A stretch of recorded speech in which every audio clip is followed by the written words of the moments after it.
We're going to be looking at clause 10, improvement in the ISO management system. And we'll be looking to explore the key requirements of the concepts of clause 10 and be using the Annex L framework as our guide. And we'll shed a little bit of light on how it drives nonconformity, corrective action, and continual improvement, and then it ensures compliance within the ISO management system. So without further ado, we'll just dive into this then. So a little bit of background about CertiKit.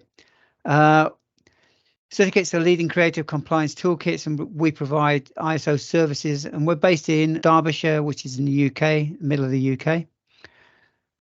Founded in 2010, we've helped more than 4,000 customers globally, and that's increasing every year, to achieve the compliance to whatever requirement they need, whatever standard. We specialize in ISO standards and data protection and compliance, and our mission is to make compliance as easy as possible so you can achieve your certification goals. A bit about me, I'm Ted. I'm one of CertiKit's 2 compliance consultants. So my primary role is a consultant for ISO management systems, predominantly 9001, 14,000, 45,001 and 22301. And I assist new and current clients with the CertiKit toolkits.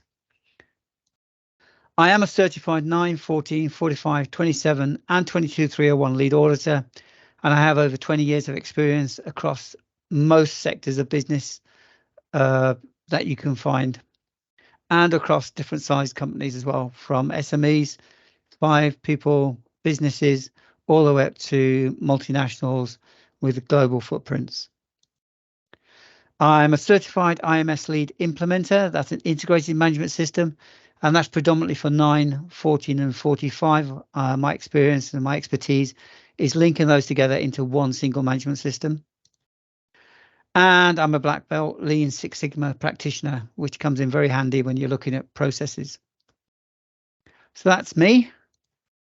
What we're going to cover today, we're going to have an introduction to clause 10, look at the key concepts of clause 10, what it's actually there for and what it addresses, nonconformity and corrective actions, continual improvements. We'll look at the differences between the standards between 9, 14, 45, 22301 and 27. There are some little nuances that are different.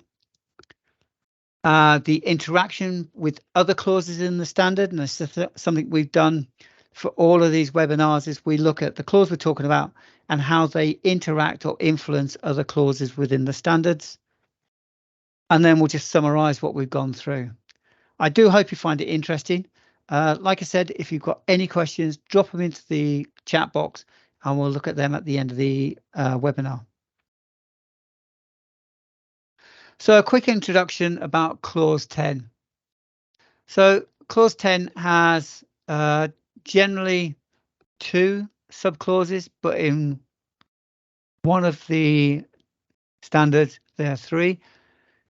So the first one is 10.1, which is general. It's a bit of background, and we'll go into these in a bit more depth in a minute.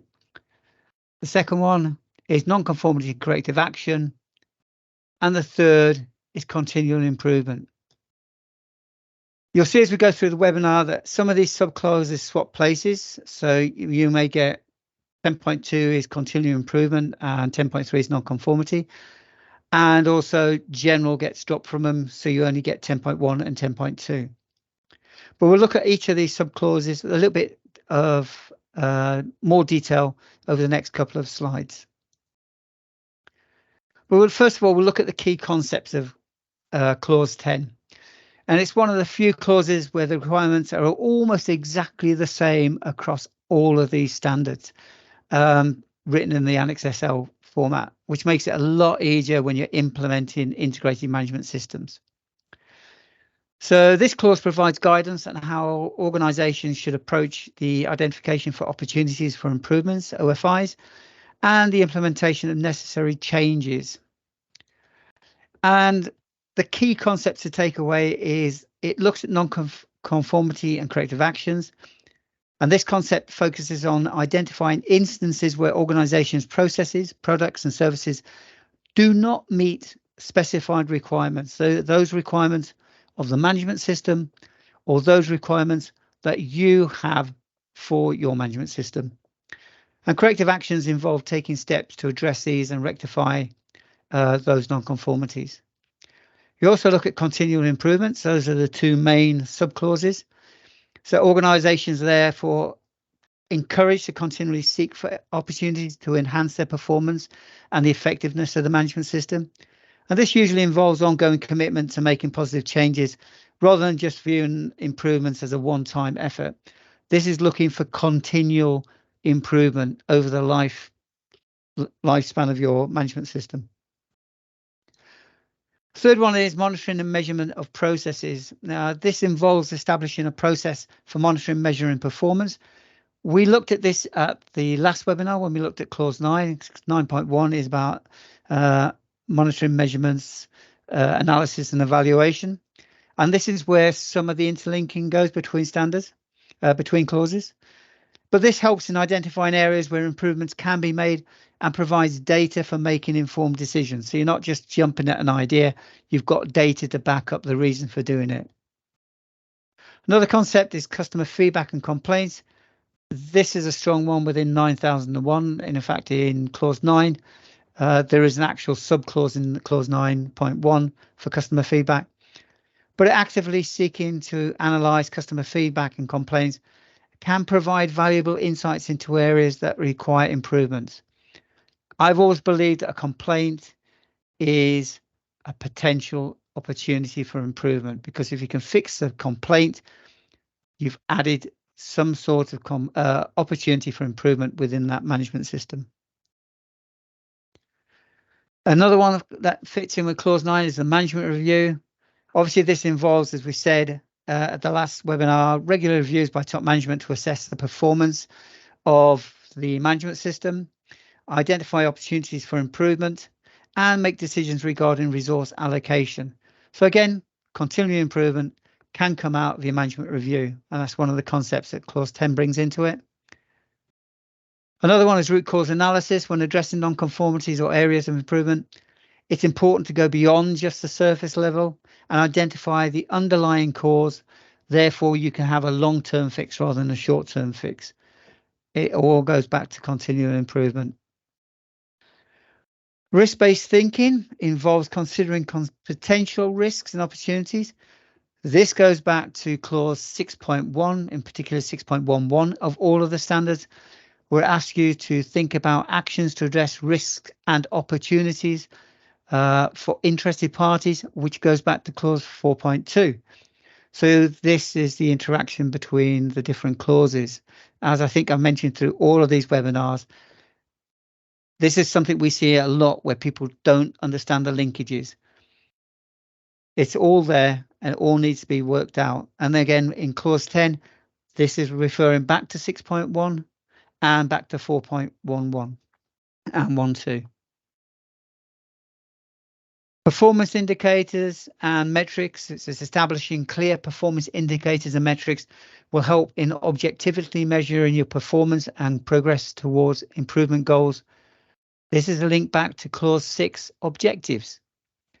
Your objectives, there are objectives to help you improve the effectiveness and the efficiency of your management system and hopefully align to your strategic goals. This is all brought together again within clause 10. Documentation and records. Obviously, proper documentation of improvement activities, including corrective actions, especially those that are raised from non-conformities during audits. Taking those corrective actions and the results of continuing improvement efforts, it's essential for accountability and traceability. So if you're doing it, record the fact you're doing it. Have an improvement log. Document your improvements. Document where it comes from, how you're going to do it, what's the sort of time frame you're going to do in it, who's going to be responsible, and when it's completed. For an auditor seeing that, that's a huge tick in the box that you've taken that next step forward to identifying and documenting your continual improvement. Resource allocation. This goes back to clause 7.1. Identify and providing the necessary resources, including human, financial, and of course, technological resources to support the improvement effects and efforts. If you don't have the resources, how are you going to implement the corrective actions to make these improvements?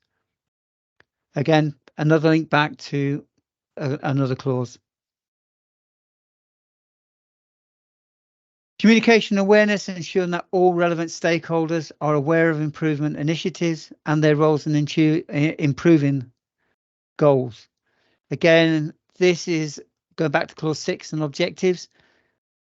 It's no good having objectives if people don't realise there are objectives there and they don't realise they're part of it. So you've got to communicate this. You've got to make people aware of it. And again, this is a part of an awareness, which is 7.3 in clause 7. People need to be aware of what's happening in the management system. If there are improvements, you know, that's something to be singing your praises about. Look what we've done. Look how we've improved it. And it's an important part of engaging with everybody in the company for the management system that's in place. And then finally, legal regulatory requirements. You need to understand and comply with the applicable legal and regulatory requirements. And it's crucial for ensuring improvement of efforts. And also to make sure you're aligned with the legal obligations. This goes into a couple of management systems, not all the management systems. But if you're not sticking to your legal and regulatory requirements, there's a chance you're going to have non-conformities. So therefore, you need to improve how you're doing that. Have something in place, a process to make sure you're on top of your requirements and you're providing the information, or you are compliant to the requirements of those requirements and regulations. A lot of concepts, a lot of linkage with all the other clauses, but that's what the management system is all about, is linking the clauses together. It's not just you do clause 4 and that's it, forget about it, and clause 5, forget about it. They all feed into and out of each other in different ways. And that's something we've been trying to highlight as we've gone through this series of webinars. So let's look at the sub-clauses now in a bit more detail. So 10.1, and as I said before, in some of the standards, you do have a 10.1 that says general, but in other standards, that's already incorporated within 10.1, either continuing improvement or actions to address non-conformities. But here's some of the differences. 9001, the actual standard says the organisation shall determine and select opportunities for improvement and implement any necessary actions to meet customers' requirements and enhance customer satisfaction. 9001 is a customer-centric management system, which is why clause 10.1 emphasizes customer requirements and meeting those customer requirements to meet their satisfaction.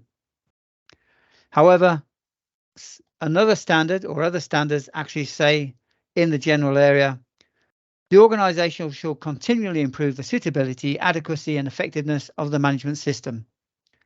So it leaves it open to how you want to interpret that. It is worth noting that in 14,001, the environmental management system, it also refers directly back to sub-clauses within the standard. And it does that in a couple of standards.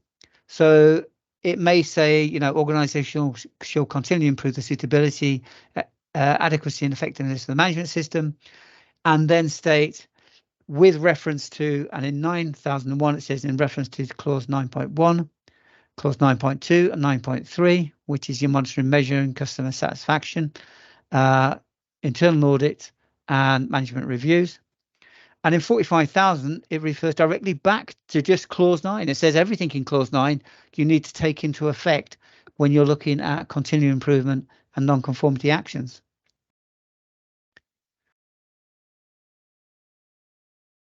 Clause 10.2, non-conformity and corrective actions. And don't forget, sometimes this swaps with 10.3. This clause varies slightly within each standard, but the generic requirements are react to non-conformities and, as applicable, react to the non-conformity and correct it. and then deal with the consequences of that non-conformity. It asks you to evaluate the need for the actions to eliminate the causes and to stop it recurring or occurring somewhere else. It asks you to implement the actions needed, to assess the effectiveness of those actions, and then, if required, update the risks and opportunities identified during the planning. So you need to go back to your risks and opportunities log and update that, or any plans that came out of that. You need to update those. And then make changes to the management system if required. Now, you don't always have to make changes because it probably would be incorporated with what you've done. But if you do make a change, it has to be documented. And it is important that you retain documented information of evidence of the type of non-conformity and the type of action and the results of corrective actions, because that is what an auditor is going to be looking for. He's going to be looking for your paper trail of a non-conformity that was identified. And don't forget, non-conformities can be identified from your internal audits. Your internal auditor could find a non-conformity. It could be a non-conformity brought up by your external auditor when you're having your surveillance or your certification audit. It could actually be a non-conformity from one of your clients who drops a complaint in, and then it registers and you identify it as actually a non-conformity in one of your processes. So non-conformities can come from different areas, but it is important, and I can't stress this more, that you have evidence, documented evidence of the type of non-conformity, the actions you've taken, and the results of those corrective actions. Because without that paper trail, you could end up with another non-conformity. A couple of variations on that part of the requirements. So in 22.301 business continuity, the subclause has been divided into two further subclauses. So it has 10.1.1, and that states that the organisation will determine opportunities for improvement and implement actions to achieve the intended outcomes for the BCMS. And then 10.1.2, and this is the same as subclause 10.1 in the other standards, which states that you will take the actions to ensure the effectiveness and efficiency of your management system. In 45,001, occupational health and safety, this subclause is titled Incident, Non-Conformity and Corrective Action. It includes includes in its requirements the inclusion of workers and relevant interested parties in evaluating the needs for corrective actions to mitigate the root cause of those incident and non-conformities. 45,001 takes a great emphasis on worker participation in the whole of the management system and the inclusion of decisions within the management system to those interested parties that can be affected or can affect your management system. Within 45,000, they also have some direct references to other clauses. It states that in 5.4, it's consulting and participation of workers. So it's actually directing you to the subclause. It directs you to 6.1, actions to address risks and opportunities. It drives you towards clause 8.1.2, eliminating hazards and reducing OHS risks. And then finally, it drives you to 8.1.3, the management of change within the management system itself. So those are the two variations on the generic subclause 10.1. 10.2, continuing improvement. This really is the heart of clause 10. It's all about proactively seeking opportunities for enhancement. In clause 10, the information security for 27,000, this is actually the first subclause. So this is where the two clauses change round.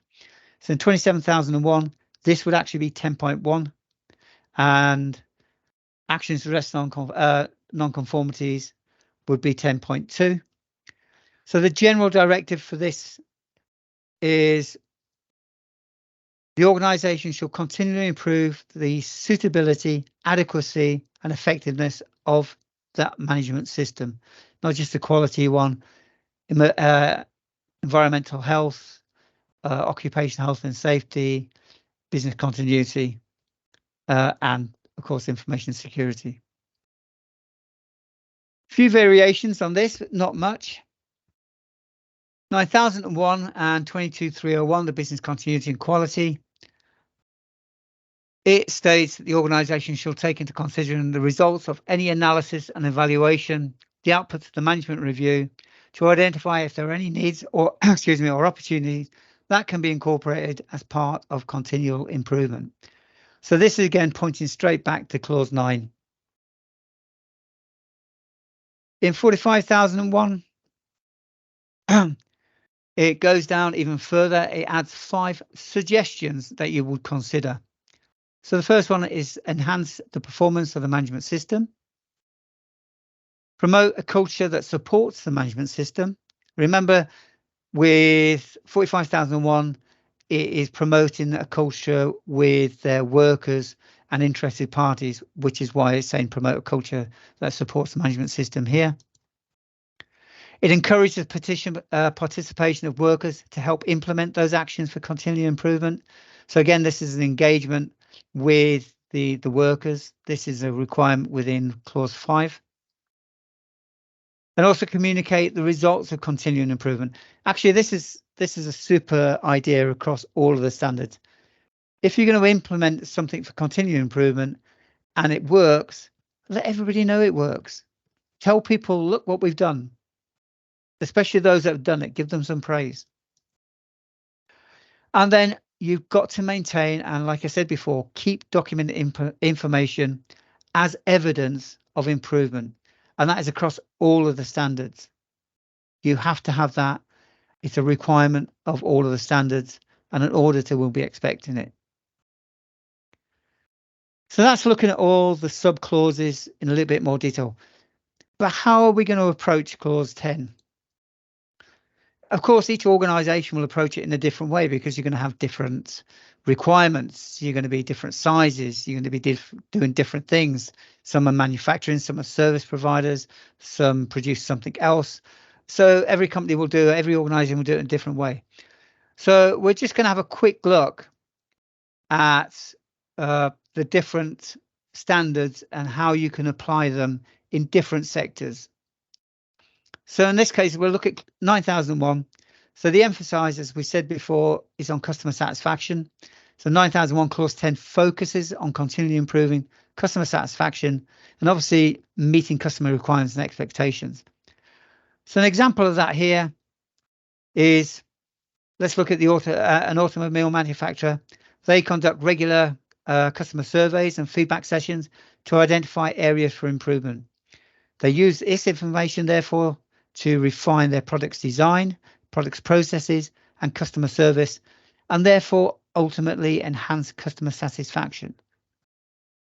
It's taken the requirement, they've looked at what they can do, they've used their customer service and the feedback, and then they've applied that feedback, analysed it and said, well, what do we need to change to improve that?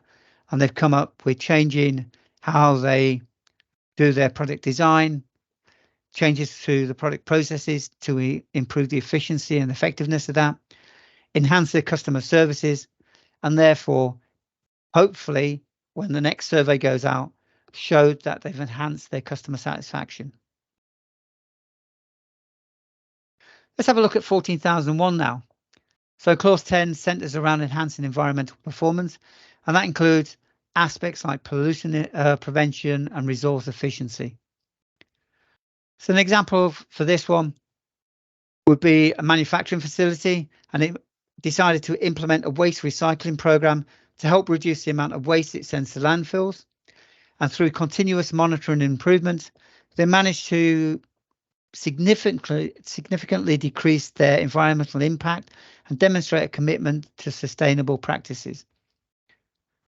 So they've probably had an internal survey to find out what can we do to make improvements internally with our management system.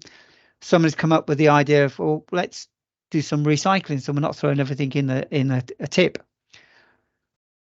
They've worked on the way they're going to do it. They've implemented it. They've then monitored it over a period of time. They've taken readings over that period of time. They've then assessed those readings. They've got a baseline, what they started with. We're throwing X number of tons into a landfill. And over the last 6 months, we've actually reduced that to 2/3 of that going into landfill and 1/3 of it we're recycling. Another way of having continual improvement within an environmental requirement. Occupational health and safety, ISO 45001. Clause 10 focuses on improving occupational health and safety performance and to prevent work-related injuries and illnesses. So a good example here is a construction site. So a construction company conducts regular safety audits and risk assessments on their construction sites. They use the data from this to implement additional safety measures and provide additional training, and therefore create a safer working environment, leading, touch wood, to a reduction in accidents and incidents. Again, it all comes down to identifying what you can do to improve it, actioning that idea, implementing it, measuring it at certain points, and then taking that data, evaluating it against your baseline, your initial start point, to see where those improvements have happened and how they've happened. ISO 27001, information security. Obviously, this is concerned with continuing improving the effectiveness of information security measures to protect sensitive information within your organization. And an example here is a financial institution. They conduct regular updates of its security protocols and conduct penetration testing, to identify vulnerabilities. And by staying proactive, they ensure the confidential integrity and availability, the CIA, of sensitive financial data that they hold. Again, this might not be a financial institution. It might be a health provider. Again, they've got sensitive data and they want to continuously improve how they're looking after it, how they're maintaining it. So they've identified that by going penetration testing, to see if there's any vulnerabilities. They could have been looking on threat sites to see if there's any new threats there, and then identify if those threats were potential for them, and therefore then implement something that would prevent that, and then therefore ensure that the CIA of their data is maintained. And finally, we're going to look at a BCI. So clause 10 focuses on continually enhancing an organization's ability to respond and recover from disruptive incidents. This is something that's actually becoming very popular at the moment. We've got a lot of demand for 22301. So a lot of companies are now thinking along these lines. But where clause 10 is concerned, here's an example. So we're looking at a technological company. They do regular reviews and updates in its business continuity plans. They conduct simulated exercises to test responses to various scenarios and ensure that they can effectively continue operations in the event of a major disruption, such as a cyber attack or a natural disaster. It is a requirement of the standard that you exercise your BCPs, your business continuity plans, or your DRPs, disruption plans. They have taken it to the next level where they are doing it in simulated exercises, not tabletop exercises. They're looking at it across the various scenarios, not just a single scenario. And they are then recording it, reviewing that information, making amendments to the BCP's DRPs to ensure that that is still fit for purpose, to ensure that they can then maintain their business continuity in the event of an incident.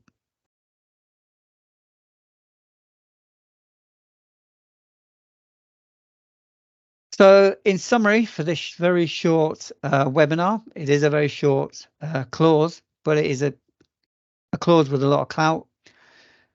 Clause 10 emphasises the perpetual pursuit of enhancement in an organisation's performance.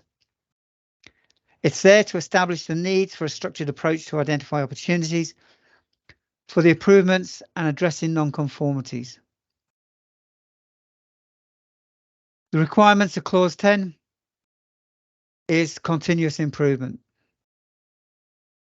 The organisation must establish, implement and maintain a systematic approach to drive continual improvement in its performance, its products and its services. Monitoring and measuring. This entails a regular assessment of measurements of processes, products and services to ensure they meet defined objectives and conform to the requirements, your requirements. Analysis and evaluation. Organisations are required to analyse the data and evaluate the results of that data to determine the effectiveness and the efficiency of their management system. I've come across, and I'm sure my colleague Jerry have come across lots of companies that gather data and then don't do anything with it because it's a requirement to gather it, but then they don't do anything with it. To make this worthwhile, if you're going to use data, analyze it and evaluate it, and then use it to improve what you're doing. Apply it to Clause 10.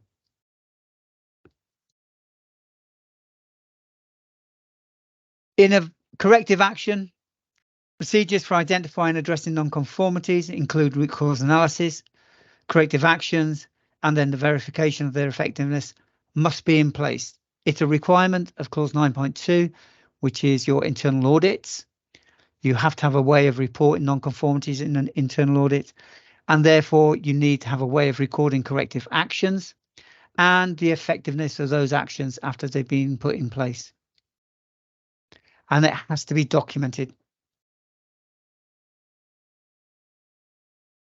And then finally, innovation and learning culture. The organisation should foster a culture of creativity, innovation and learning, ensuring that all the employees are empowered to contribute to the improvement process. Some big companies tend to have their management systems sort of siloed and it doesn't sort of reach the outer edges of the business. I'm a great believer in getting rid of silos. Everybody in every organization has a responsibility in some form or other to your management system. Now, whether they're directly involved within your management system, whether it's your IS manager, your quality manager, your business continuity coordinator, your IT lead, your IT officers, your end users, everybody in the business has a responsibility to the management system. And they also have a responsibility for improvements to that management system. And if you have got a management system in place, please get out some awareness to people there that it is in place and you need their help to improve it. Every little bit helps. The more people involved, the better your management system will be.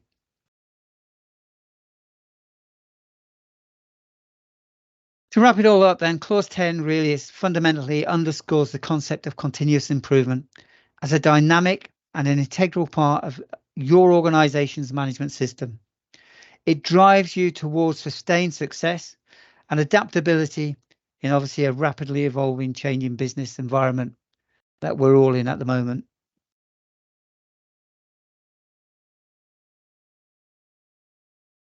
A little bit more about what CertiKit can do.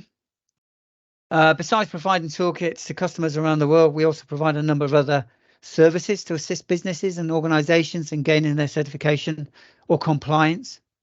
And these include obviously the toolkits and the support package.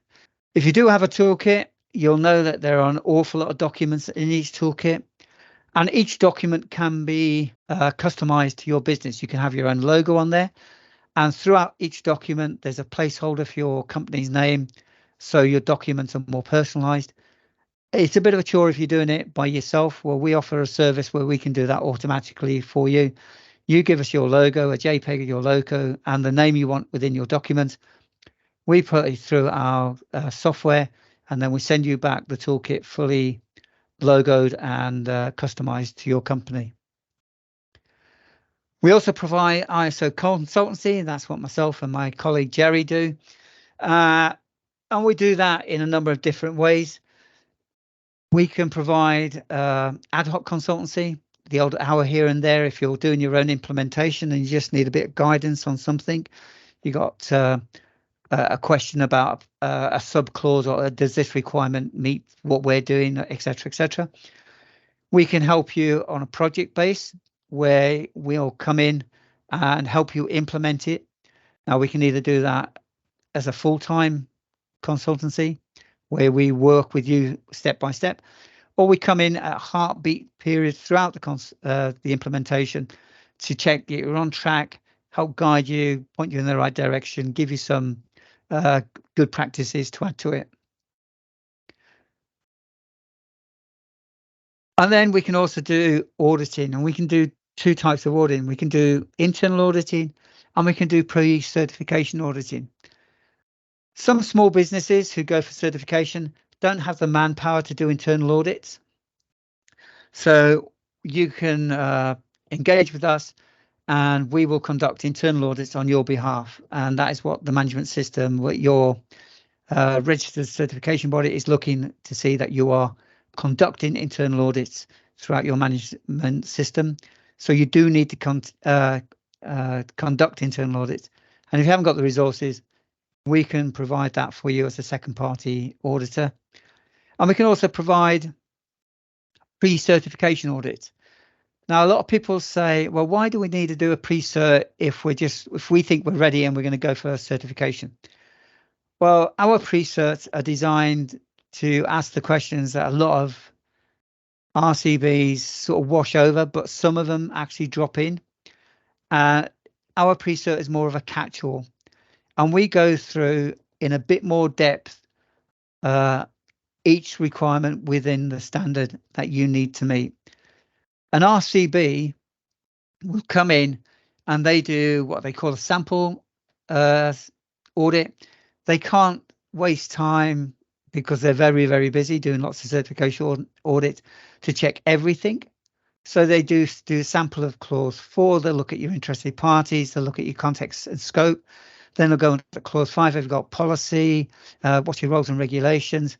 They go into clause 6 and do a bit of that. They go into clause 7. They do a bit of that. They may touch on something that you already got and you're happy with, but they may touch something which you've partially got or you haven't got.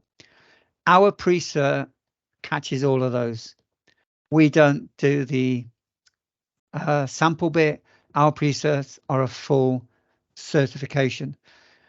And then from that, we provide you with a full report with action plans or action solutions to implement to get round those NCs or observations that we may have found. So it's a little bit deeper than a RCB cert, and it can catch stuff that you may get NCs for in your RCB.